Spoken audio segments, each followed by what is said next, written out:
Welcome, beautiful souls, to Ignite Your Soul Purpose. Today's special guest, what I'm very excited about, is Kevin Carton. Welcome, Kevin. Thank you so much, Leora. Thank you. So Kevin specializes in empowering people to discover and live a soul purpose. He began his journey by leaving pharmacy school and stepping into a soul purpose to pursue his dreams.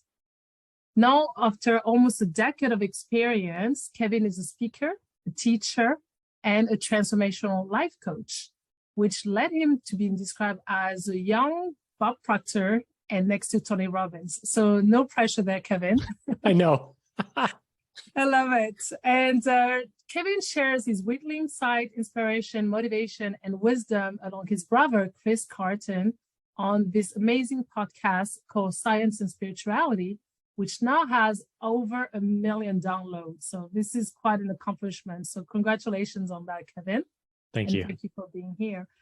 And, Kevin has helped many souls on their journey through his coaching programs and also through the different workshops that he's leading as well throughout the year. So again, welcome, Kevin. And anything else that you would like to tell the audience about you? No, I think you covered it pretty well in terms of at least like a quick overview. We can dive in. I'm sure we'll get to more parts of my story throughout this interview. So thank you for having me here. Fantastic. So Kevin, I would love for you to tell the audience a little bit about your journey in terms of, I know you left pharmacy school and, what prompted you to step truly into spirituality and becoming a transformational life coach and helping people on their journey? Sure. Well, I started out in pretty mainstream personal development. Mm-hmm. While I was in pharmacy school, before I even had this inkling to leave, like my intuition speaking to me to leave, I got into a network marketing company, which I really enjoyed. I was wanting to share, or in other words, sell, direct sales, to offer these healthy energy drinks. And at 20 years old, that sounded amazing, and that I can earn my own money on the side. Which that never really panned out because it wasn't my true soul's purpose, but that did introduce me to personal development, because in that industry, it's very common to work on yourself, to develop yourself personally. And someone in that company recommended to read Think and Grow Rich by Napoleon Hill, which, if you're not familiar with that book, it's a classic in personal development, written way back in 1937. And that book blew my mind. It really opened me up to possibilities in life and realizing that I'm way more than whatever condition that I'm facing, that I have way more potential within me. And at age 20, 21, that really sparked something within me. And I believe that was a part of my soul's path, because that started to get me more into spiritual thinking. But it wasn't introduced really to like spirituality and like spiritual awakening until I met my mentor it was like maybe a year and a half later, after I first started getting into personal development. And that's where I feel like I had kind of like an epiphany moment that I'm more than this human experience. And so we can go more into that, but that's ultimately what led me to leaving pharmacy, because I did not feel aligned with that career path, especially because it was very mainstream Western medicine. Mm-hmm. And I started to realize like I was not in the correct path. Like I didn't want to help people in a way of treating symptoms, rather than getting to the root cause of why someone might be having illness in the first place. Mm-hmm. Totally. And I love that you mentioned also your mentor, because I feel that, on the way to your soul purpose, you also need someone to guide you, right, along the way. And someone who has gone through it can kind of see your blind spot and that you may not be aware of, and help you as well get faster on your journey. Do you want to talk a little bit more about your mentor? I know it's Mary Morrissey, if we can mention her here, but kind of understand also for our audience how having a coach and a mentor helping you on your soul purpose is quite important as well on the journey. I'd be happy to. You hit the nail on the head saying that we all have blind spots, because in our human experience, we have a limited awareness. No matter how like aware you are, spiritually awake you are, we're still in this 3-dimensional human experience. And there are things that we don't know. And there are things that we don't know that we don't know. Mm-hmm. And there's this beautiful quote that illustrates this for me very well, is that it's hard to see the entire picture of your life when you're the one inside of that frame. It's impossible. Exactly. Yeah. And so it's extremely helpful to have support and also to help you learn things you have not known along the path. So for me, absolutely, my mentor has been instrumental in my transformation and change. And I first started working with her back, it was now at the recording this, like eight, almost 9 years ago now. Okay. And it changed my life. It was literally right after I left pharmacy school and made that decision to not continue. And I didn't really know what was next. Like I thought maybe like that the network marketing, direct sales would be like the career path for me, but it didn't end up being that. And I got into yoga, got trained as a yoga teacher as part of my path. And then later on, like started working for my mentor's company. But all of this had come from the weekly support of just connecting with my mentor and helping me realize that the paradigms or the limited belief systems, the way I was thinking up until that point was just from my past patterning and was again limited because I didn't know what I didn't know.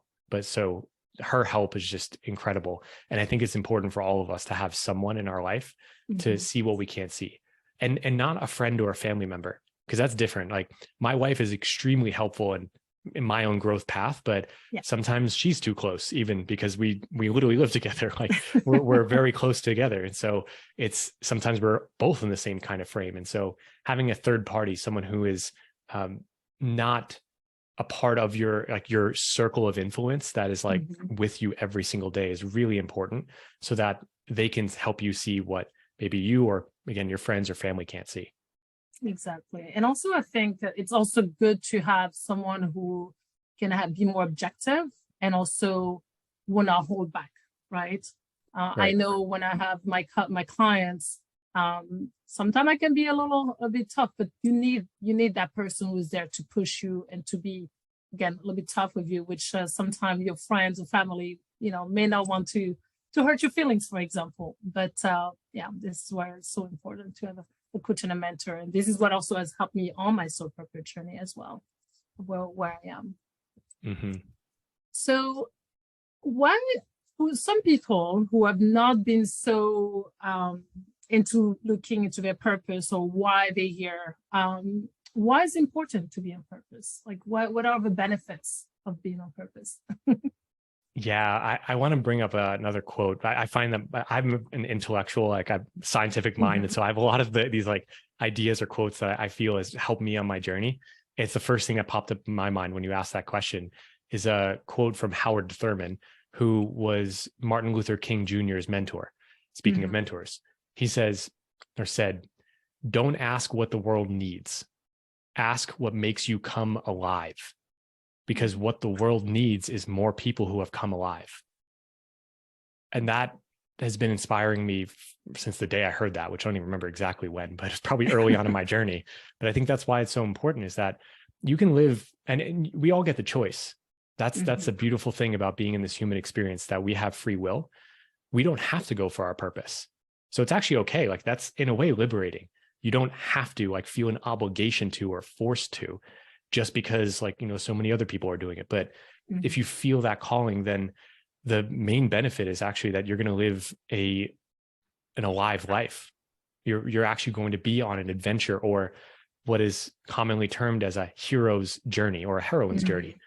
And that kind of way of living life, I think, is the most, it's important for all of us, because in our journey in this human experience, the whole purpose is for us to grow as a soul. And if we're not leaning in to our purpose, then things get boring. Like we just find like there's not like meaning in life.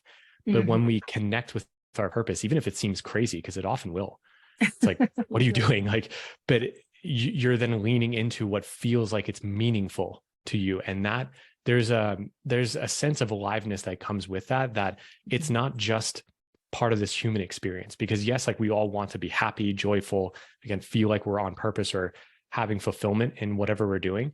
But I believe it's also connected with our spirit.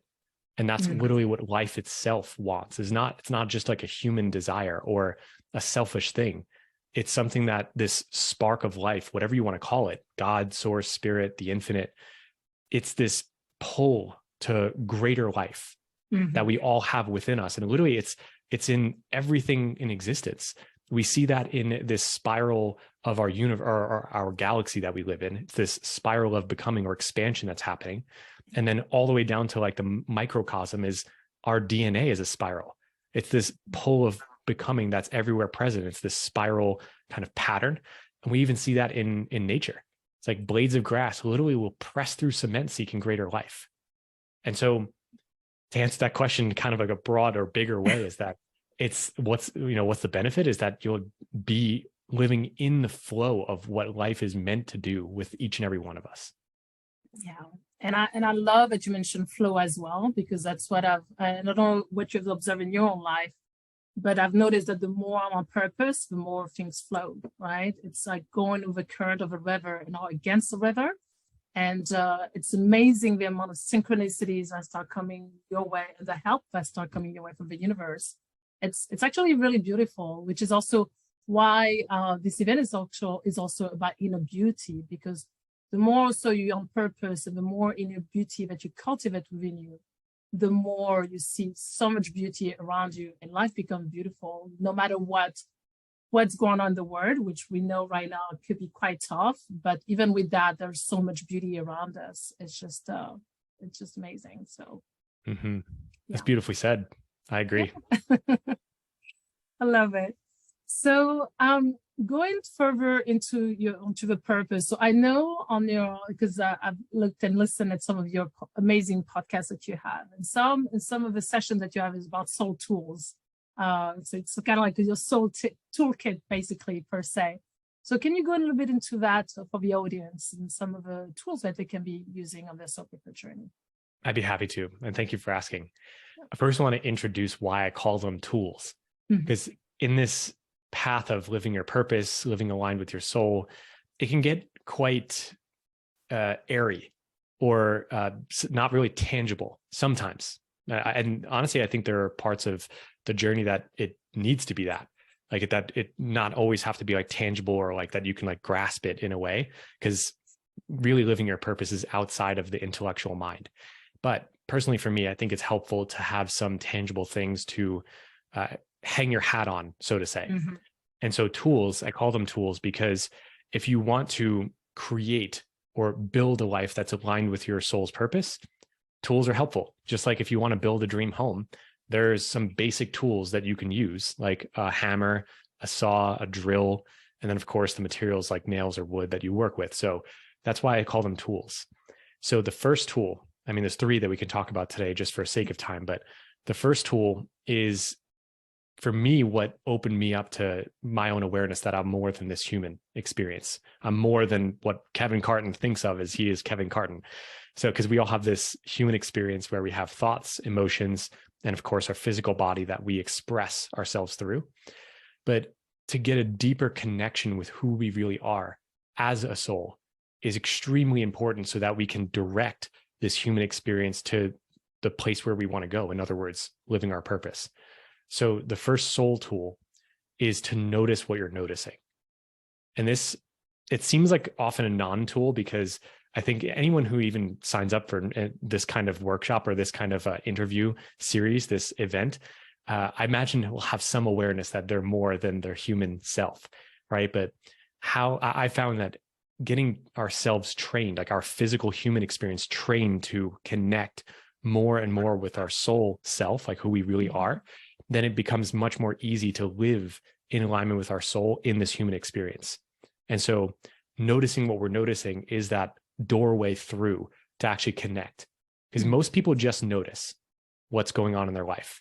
And that can get quite frustrating, because if you are noticing what's going on in your life, noticing patterns, maybe certain habits that you feel are not serving you anymore, and you just feel stuck, that's very common for all of us. I think we've all at least experienced that at some point in our past, even, or maybe experiencing that right now, that there are patterns that we feel held back by, whether we're aware of it, as in like we're noticing what thought pattern it is, or again, what physical habit that we're in like a loop of, or even emotionally, or it could be some deeper subconscious beliefs that we're not fully aware of yet. But most people stop at that first level of awareness, is noticing, because you can notice it.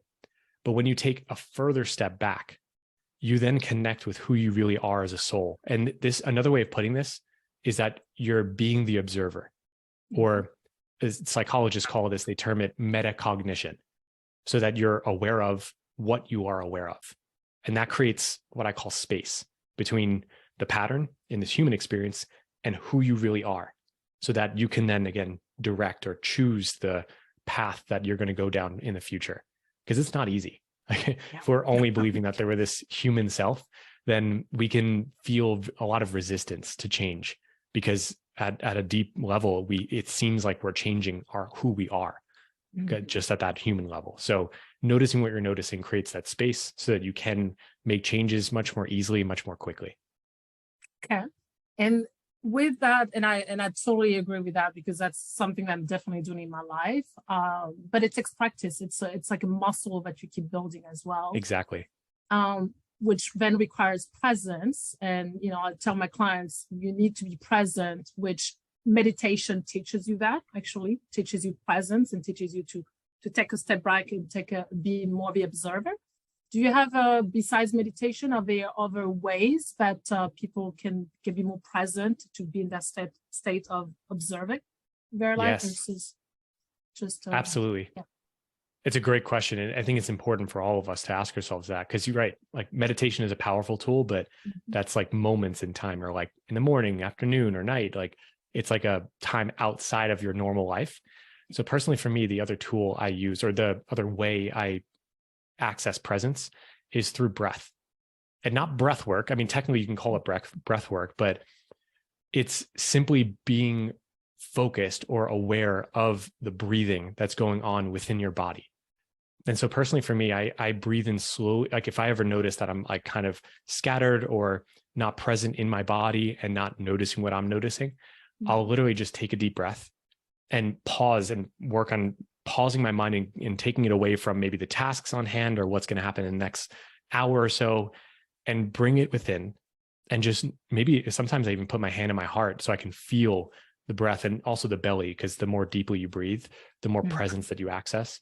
So taking a deep breath, feeling our body fill up with air, and then slowly exhale out through our mouth, so that we are accessing more of our parasympathetic nervous system, or the relaxation response, so that we're not in this hurry and go and focus on external, that we focus internal.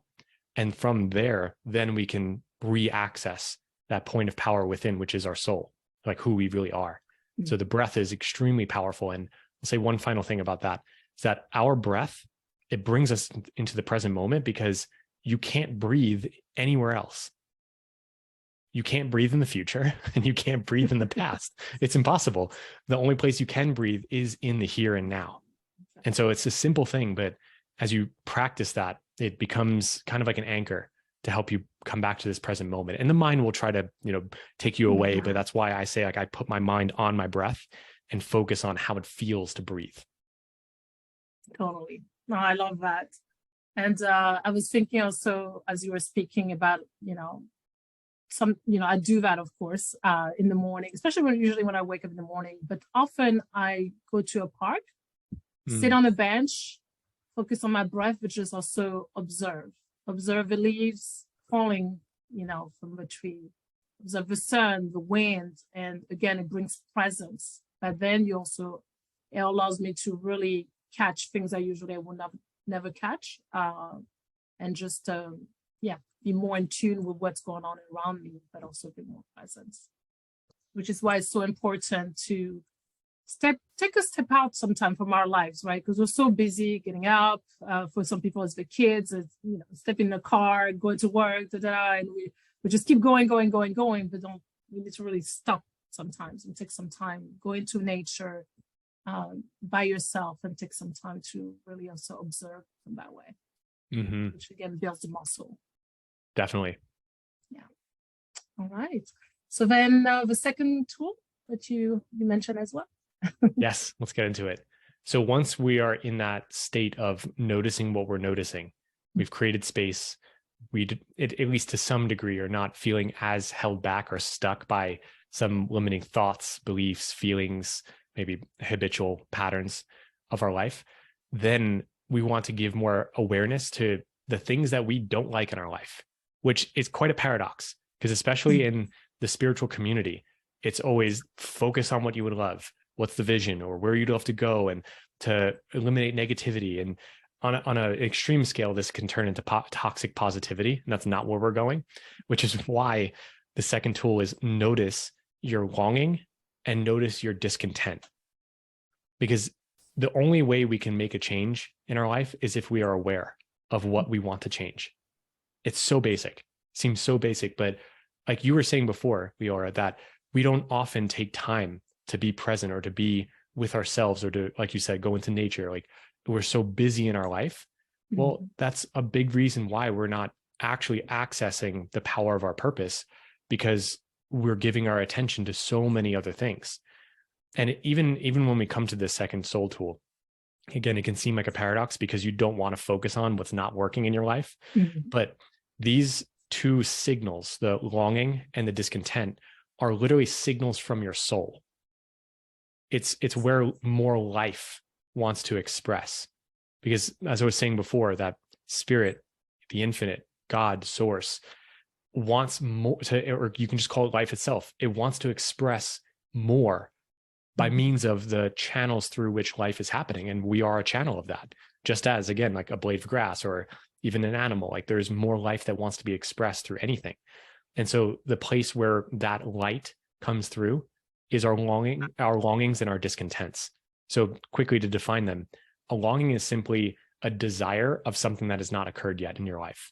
Maybe you long to travel more. You long to make a difference in people's lives more. Like, you know that there's something that is calling you. You can even call it a calling. Is that longing, something that's sparking? Like that was me when I left pharmacy. I didn't know exactly what my purpose was at that time. I just knew it wasn't pharmacy. And I followed that call. And over time, it took me some years, a few years, to really get clear that my purpose is to be a coach and a speaker. And in other words, under it all is just a teacher. I am a teacher. I teach my clients. I teach people who come to my workshops. I teach, I mean, heck, I'm teaching right now. Like, it's just being a teacher, you know? So that came through in many different ways. Like I shared, I got trained as a yoga teacher. That was a part of my purpose, but it wasn't like the real core of it. But the only way I navigated and discovered really my core purpose is through accessing the two signals, longings and discontents. So coming back to it, I know it went off on a tangent, but so the discontent. So I define the longing. Discontent is simply that any area of your life where you're not happy, or there are things that just feel off. You feel maybe a constriction or a contraction in that area of life. Like for me, before we started recording, you mentioned my wedding video that you watched. I longed for having a partner in my life, a deep, meaningful soulmate relationship. But so part of that was before I met my wife and started dating her, the discontent was, like the relationships I've been in, just, they're not it. Like, it just feels like it feels off in a way. And especially when I was not in a relationship, the discontent was a loneliness. So those are different ways of looking at the longing and the discontent. And when you start to become aware, like you're actually noticing the longings and noticing the discontents, then you're starting to notice the patterns in your life that you've lived out or you've given energy to up until now. Because the only way, again, you can change something is by being aware of it first. And that takes courage. Say this is the final thing I'll say with this second soul tool. It takes courage to look at the longings, like honestly and fully look at the longings and discontents, because it's not fun. We don't like to acknowledge that. And at a subconscious level, many people are afraid or not wanting to look at those parts of their life because there's a part of them that doesn't feel like they can change. Like they just feel stuck. And so it's like, oh, what's the use? I'm just like, kind of like sticking a finger in an old wound. But while that could be true for many people, we have to look at those things in order to make a change. So we have to. It's just a prerequisite to making a change and ultimately then, again, accessing our purpose. Totally. I totally agree. And with that, would you recommend for someone, for example, for audiences listening now, would you recommend for them to maybe sit down and start writing down those longings in this content? Or is it something they can do through the help of a mentor or of a coach? how do you recommend for someone who would like to start on working on that? It's a great question. And you hit the nail on the head. It's both, really. Like, you can absolutely do this process on your own. But I would recommend working with someone to do this because, again, it's uncomfortable.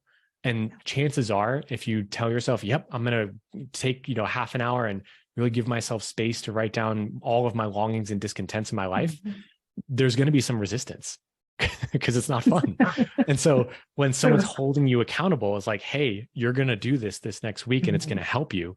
And I'm going to check in with you on that when we talk again, then you're held accountable again. So absolutely, doing this with a mentor or a coach or someone that could support you is definitely helpful. But hey, if you feel like you could do it on your own, go for it, because you absolutely can. Like, because it really is a personal process. Like, even if you work with someone, that someone really can't tell you like really what your longings and discontents are, because it's unique to you or personal to you. But it's the accountability piece for that. Yeah, no, totally. And if someone was to do it on their own, it's like looking at the mirror of ourselves. It's also holding ourselves with love, right? Because at the end of the day, all those were experiences to teach us, for us to grow, and just to remember that, at the end of the day, it was all a teaching experience, and there's no blaming here, which is also what I tell my clients very often as well. Is just hold yourself with love and just see how you can take this as part of, like you said, your toolkit to then help you go to the next stage into your soul purpose. Right. And Leora, I want to add to that it was brilliant to say that, because that connects back to the first soul tool and why that's number one. Because when you're noticing what you're noticing, that's from your soul self, like who you really are, looking at your human experience, there's no judgment. It's like, if we're really truly in that space of our soul and who we really are, it's a place of love, because in spirit, it's all love. And so it's can be difficult. I'll say it's not difficult down the line as you develop this skill, but it can be difficult to view your life, especially those things that you want to change and you feel maybe stuck by, and it's been for some time. There could be judgment. So I'm glad you said that. And that goes right back to notice what you're noticing, so that you're not feeling like you're attached or like stuck there. And it's not really who you are, but you're just being aware of the patterns in your life. Exactly. Fantastic. And then, so to the third tool. Yes. Third one. This is where the rubber meets the road, I find, because now that you're developing awareness in the first soul tool, you've taken that awareness and taken a look at your life, at what's not working, longings and discontents. You're clear on the things you want to change from a place of knowing that you're more than those patterns. Now it's to lay down some new track, because all life is patterns. Literally, the basis of literally science is that there are patterns that we can study and look at and have a hypothesis about, and then learn more about. Like, that's the scientific side. But even spiritually, like, there's a pattern of creation. And this is a complete side note, but if anyone's interested in the pattern of life from the spiritual sense, just do a quick Google search, look up the flower of life. That's the creation pattern of all things. I actually have it on my wall right here as a woodcut. Yeah. So that's the pattern of creation it's science too, but it's spiritual kind of basis of the pattern of life. So we want to create a new pattern. It's like, you're aware of the patterns that are not working, you don't want in your life anymore. And now the third soul tool is to ask the question, what would I love? To start to discover what that new pattern is. But that question is deceptively simple. My mentor, when she taught this question to me, she said it's the most powerful question that she has ever come across in her life. And she's in her 70s now. She's been studying transformation for I think it's over 50 years now. And so that's given some weight to me. That's like, okay, this question there's importance to this. And here's why. When we ask ourselves the question, what would I love? It bypasses the intellect and goes straight into our heart space, that we can connect with who we're here to be and what we're here to do. Because the intellect will try to argue and think like, oh, like, is that possible? Could you do that? Are you worthy enough? Like, you don't have the experience. Like, should you? Like, oh, what are my friends and family going to say? Like, they're going to reject me. Like, so the mind starts spinning stories to take us away from our purpose. But there is a silent, or at least soft, knowing that we all have that's within our heart space. And it's not something that it's like we have to think up a dream or think up what our purpose is. That's where a lot of people get stuck. They're trying to think, like, intellectualize the process. Is like, what is my purpose? Which is not a bad question to ask, but it's still working with the mind rather than the heart. So that question, what would I love? It goes right to the heart, and it goes, at least cuts past or cuts away from the normal, usual intellectual way of looking at what should I do with my life, or what is my purpose? Because that's common training that we all have, or programming. And it's not bad, or it's just is what it is up until now. Like, especially in our Western society, we're very intellectual. And so the common questions come up as like, what should I do? Or what do I think I can do to live my life to the greatest possibility that I would love? Like, it stops us to a degree, because if we only work with the intellect, we only have our past experience to go off of, or what we've seen from others. But guess what? That's not how our purpose comes through. In fact, my favorite example, because I love flying or just aerodynamics, and I'm in training to get my pilot's license. And I love the story of the Wright brothers, because it was a passion project for them to discover man-powered flight, and not for the money, not for the fame, but for liberating humanity from the confines of Earth, or the gravity of Earth, so that we can have more freedom. That was their purpose. And they felt that it was from their heart. And guess what? It was never been done before. And so there's literally no possible way that they could have intellectualized their way to that end result, which, I mean, heck, they had to use their intellect, and there's something to be said about that. Like, our brain it's not to, completely disregard our brain and our intellect and our intelligence, which it's a powerful tool, but it's not meant to be the master of our life. The heart is meant to be that space where we're giving it the full presence. And then we use our intellect to help ourselves live our purpose. But it starts with that question, what would I love? And I can almost guarantee you, I don't know exactly, but those Wright brothers probably had that question, a version of that on their heart. Totally. And I love it, because actually I've never heard it said that way. And as soon as you say, I mean, even when I close my eyes and say, what would I love? I go straight into the heart. It's just, and as soon as I say, what is my purpose? Right away, I go into my brain, right? And then you start thinking about, okay, school and my parents and work. Whereas here, what would I love? It's just so expensive and so infinite and so authentic. If that makes sense. So 100%. I love that question. What would I love? And it reminded me actually of one of my teachers, the twin rays, always say, feel with your, think with your heart and feel with your mind. And it's just, it's a different way of, the opposite way of what we've been taught to do. And just dropping into your heart. So I love that you say, what would you love? Because it's simple, but so powerful. So I'll be doing it myself tonight, actually. Awesome. Thank you for this tool. You're welcome. This is beautiful. So now these are really, really beautiful tools. So if you can recap, just because I know we went through all the details, but if you can recap all three of them in like one sentence.